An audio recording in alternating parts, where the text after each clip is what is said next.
Good morning बच्चों। अभी हम लोग रासायनिक अभिक्रियाओं के प्रकार के बारे में पढ़ रहे थे। तो रासायनिक अभिक्रियाओं के प्रकार में ही एक अभिक्रिया होती है ऑक्सीकरण। ऑक्सीकरण या उपचयन क्रिया, जिसको हम लोग ऑक्सीडेशन रिएक्शन बोलते हैं। ऑक्सीकरण कर सकते हैं या उपचयन करते हैं, उपचयन। देखिए ऑक्सीकरण क्रिया क्या है, तो ऐसी अभिक्रियाएं जिनमें पदार्थों से ऑक्सीजन जुड़ती हो या हाइड्रोजन निकलती हो या उसमें जो होते हैं आपके इलेक्ट्रॉन उसमें से निकल जाए, तो हम कहेंगे कि वह अभिक्रिया भी ऑक्सीकरण की है या उपचयन की है। ये मोस्ट इंपॉर्टेंट है, जो एग्जाम में पूछता भी है ऑक्सीकरण या उपचयन क्रिया को। तो वह अभिक्रिया जिसमें पदार्थों से ऑक्सीजन जुड़ती हो या हाइड्रोजन का ह्रास हो या पदार्थ से इलेक्ट्रॉन निकल जाए, तो उस अभिक्रिया को ऑक्सीकरण अभिक्रिया कहते हैं। जैसे हम यहां देख रहे हैं कि आपका है Cu और ऑक्सीजन, कॉपर से ऑक्सीजन जुड़ करके कॉपर ऑक्साइड बना दे। कॉपर या आपका है कॉपर है या ऑक्सीजन है, और ये आपका बन गया कॉपर ऑक्साइड। तो कॉपर से आपकी ऑक्सीजन जुड़ रही है, तो बन गया आपका कॉपर ऑक्साइड। इसमें ऑक्सीजन का योग हुआ, मतलब ऑक्सीजन से क्रिया में जुड़ी, तो यह उपचयन की क्रिया है, मतलब कि ऑक्सीकरण की क्रिया। दूसरा आपका है ZnCuSO4। तो इसमें आपका जो ZnCuSO4, इसमें आपकी जो ऑक्सीजन थी Zn के साथ जुड़ गई, ZnSO4, और Cu यहाँ पे अलग हो गया, तो ये उपचयन की क्रिया है। मैग्नीज ऑक्साइड जब हाइड्रोक्लोरिक अम्ल से क्रिया करता है, तो इसमें आपका ऑक्सीजन हाइड्रोजन के साथ जुड़ गई, इसमें ऑक्सीजन हाइड्रोजन के साथ जुड़ गई। तो या हम ये कह सकते हैं इसमें कि या तो हाइड्रोजन का ह्रास हो, तो यहां देखिए आपका जो हाइड्रोजन था HCl के साथ था, तो HCl में से हाइड्रोजन अलग हो गया, बच गया आपका यहाँ पे क्लोरीन गैस, और जो ऑक्सीजन थी हाइड्रोजन से जुड़ गई। यहाँ हाइड्रोजन का ह्रास हुआ और ऑक्सीजन का यहाँ हाइड्रोजन में योग हुआ, तो इसे भी हम कहते हैं ऑक्सीकरण या अपचयन की क्रिया। एक उदाहरण में हमने देखा था कि अगर इलेक्ट्रॉन, हम जानते हैं कि कोई भी तत्व अगर इलेक्ट्रॉन त्यागता है, तो इलेक्ट्रॉन त्यागने के बाद वह धनायन हो जाता है। तो यहाँ हमने लिखा है कि अगर पदार्थ से इलेक्ट्रॉन निकल जाए तो वह ऑक्सीकरण की क्रिया होती है। तो यहाँ सोडियम में से एक इलेक्ट्रॉन निकल गया, तो सोडियम धनात्मक हो गया, इसलिए यह एक आपकी ऑक्सीकरण क्रिया है। तो ये ऑक्सीकरण अभिक्रियाओं का उदाहरण है। इसी प्रकार से आपका होता है अब ऑक्सीकरण की जगह अपचयन अभिक्रिया,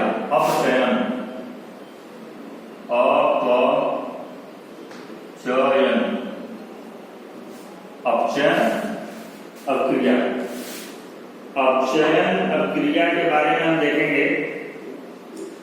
रिडक्शन होता है, अपचयन क्रिया हो जाए, ऑक्सीडेशन क्रिया हो जाएगा रिडक्शन,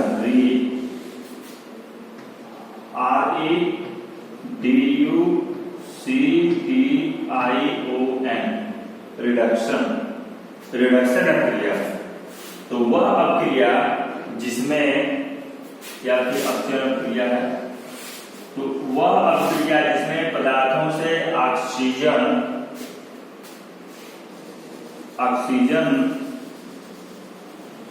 का ह्रास, ऑक्सीजन का ह्रास हो या हाइड्रोजन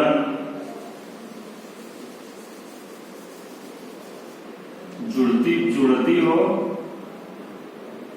या हाइड्रोजन जुड़ती हो या पदार्थ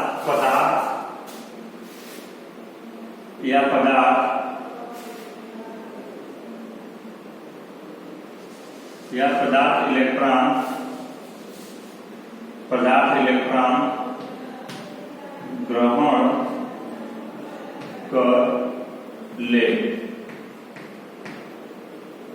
तो ग्रहण कर ले तो इसे अपचयन अपक्रिया कहते हैं। अपचयन अपक्रिया जो होती है ऑक्सीकरण अपक्रिया की उल्टी होती है। तो इसमें जैसे ऑक्सीकरण में क्या है कि हाइड्रोजन जुड़ता हो, ऑक्सीजन निकलती हो, जैसे आपका हो CuO plus hydrogen gas, CO plus H2, इसमें हाइड्रोजन जुड़ती है, हाइड्रोजन इसमें जुड़ती है या ऑक्सीजन निकलती है। यहां देखिए ऑक्सीजन निकल गई, यहां हो गया Cu और हाइड्रोजन जुड़ गया, हो गया H2O। तो ये इस तरह से ये आपका अपचयन अपक्रिया हुई। यह है कॉपर ऑक्साइड। इसी प्रकार दूसरा उदाहरण जैसे आपका है, मान लीजिए जिंक ऑक्साइड Zn है, यह आपका कॉपर है,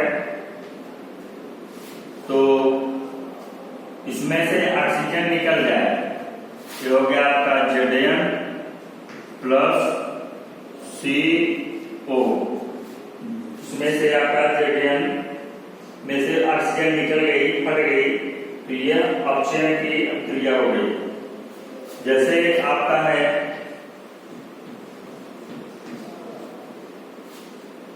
ये सोडियम आयन,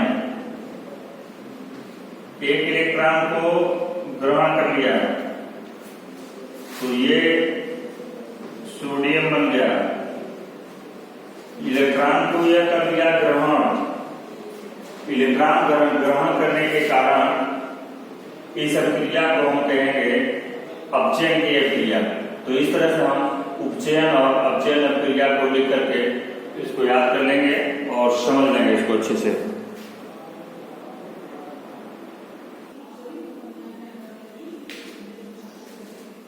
रेडॉक्स अपक्रिया, रेडॉक्स अपक्रिया जिसको हम लोग उपचयन या अपचयन अपक्रिया कहते हैं।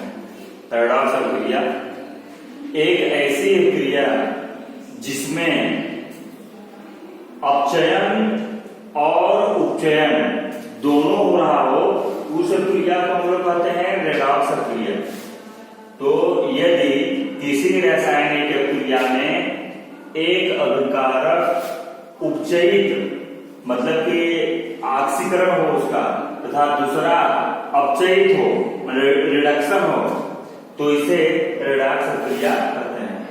यदि किसी रासायनिक अपक्रिया में एक अभिकारक उपचयित तथा दूसरा अपचयित होता है, तो इसे रेडॉक्स अपक्रिया कहते हैं। जैसे उदाहरण स्वरूप हमने लिया Zn ऑक्साइड को इसकी कार्बन से क्रिया, तो तो यहाँ देखिए जेडीएन में से ऑक्सीजन निकल गई तो इसका अपचयन हो गया, और कार्बन में ऑक्सीजन जुड़ गई तो इसका उपचयन हो गया। यहाँ देखिए कॉपर ऑक्साइड है और हाइड्रोजन, तो कॉपर ऑक्साइड में से ऑक्सीजन निकल गई, इसका अपचयन हो गया, और आपका ये जो जल है H2O है, ऑक्सीजन हाइड्रोजन से जुड़ गई तो इसका उपचयन हो गया। तो इस तरह से वह क्रिया जिसमें ऑक्सीकरण और अपचयन यानी कि उपचयन और अपचयन दोनों एक साथ हो रहे हो, तो इस क्रिया को हम रेडॉक्स क्रिया कहते हैं।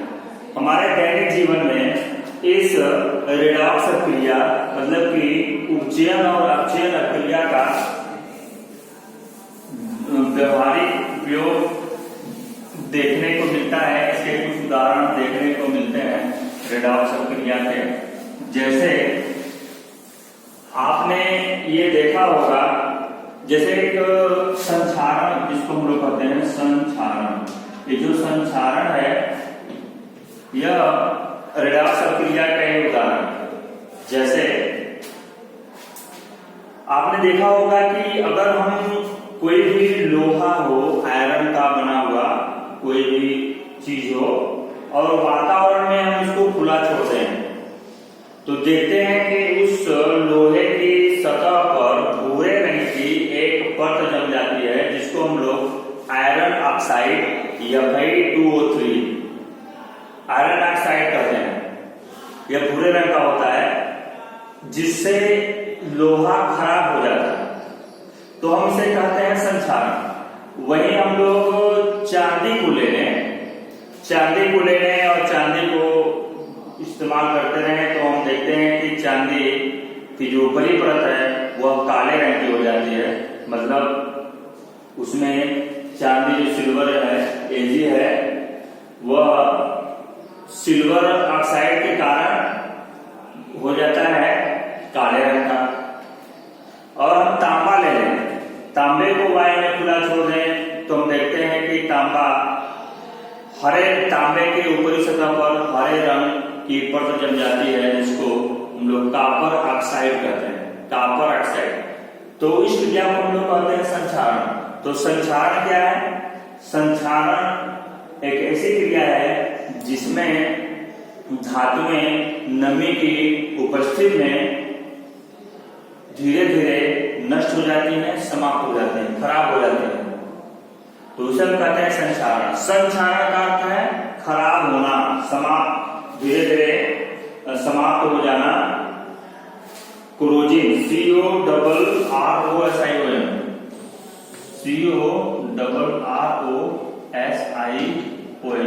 CORROSION कोरोजिन मतलब संक्षारण। तो संक्षारण आपको समझ आ गया होगा कि संक्षारण है क्या? वातावरण में उपस्थित वायु अथवा नमी के कारण धातुओं की ऊपरी परत का नष्ट होना यह संक्षारण कहलाता है।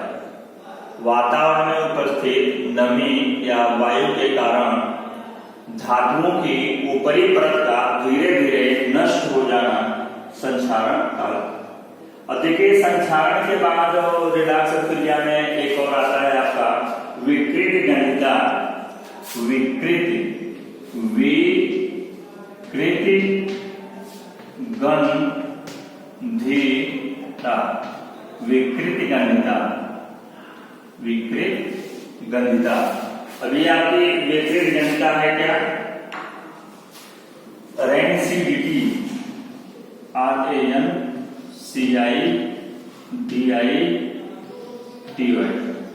रेंसिडिटी, विकृत गंधिता। ये विकृत गंधिता क्या है? जैसे हम लोग बहुत से खाद्य पदार्थों का उपयोग करते हैं जो डब्बे में, पैकेट में बंद मिलता है हम लोग को। जैसे आलू का चिप्स ले लीजिए और बहुत से ढेर सारे आइटम आपको पैकेट में बंद मिलते हैं, तो हम देखते हैं कि ये जो खाद्य पदार्थ होते हैं जो पैकेटों में बंद होते हैं, तो ये जो पैकेट हैं इनमें से ऑक्सीजन गैस को निकाल लिया जाता है और नाइट्रोजन गैस उसमें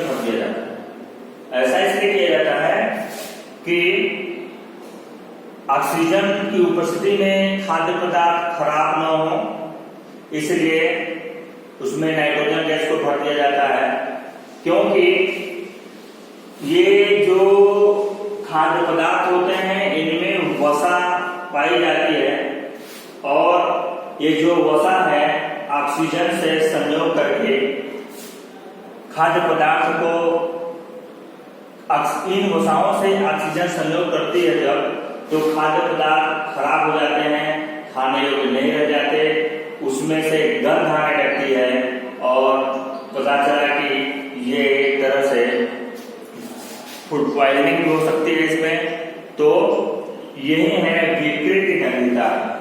विकृत गंधिता ऑक्सीकरण हो जाने के कारण। तो हमें क्या करना होगा, जैसे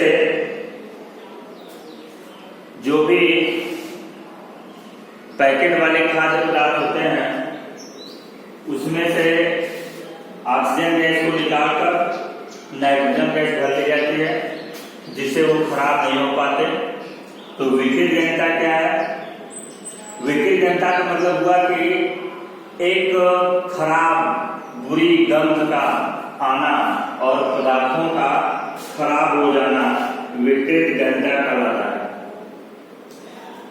ठीक है, तो विकृत गंधिता क्या है? जितने भी पैकेट में पैक खाद्य पदार्थ होते हैं उनमें ऑक्सीजन को निकाल करके नाइट्रोजन गैस में भर दी जाती है। तो खाद्य पदार्थों में जो वसाएं होती हैं, इन वसाओं से ऑक्सीजन संयोग करके खाद्य पदार्थ को खराब कर देती है। इसी को हम कहते हैं विकृत गंधिता। ये मोस्ट इंपॉर्टेंट टॉपिक है, इसको आप अच्छे से याद कर लेंगे।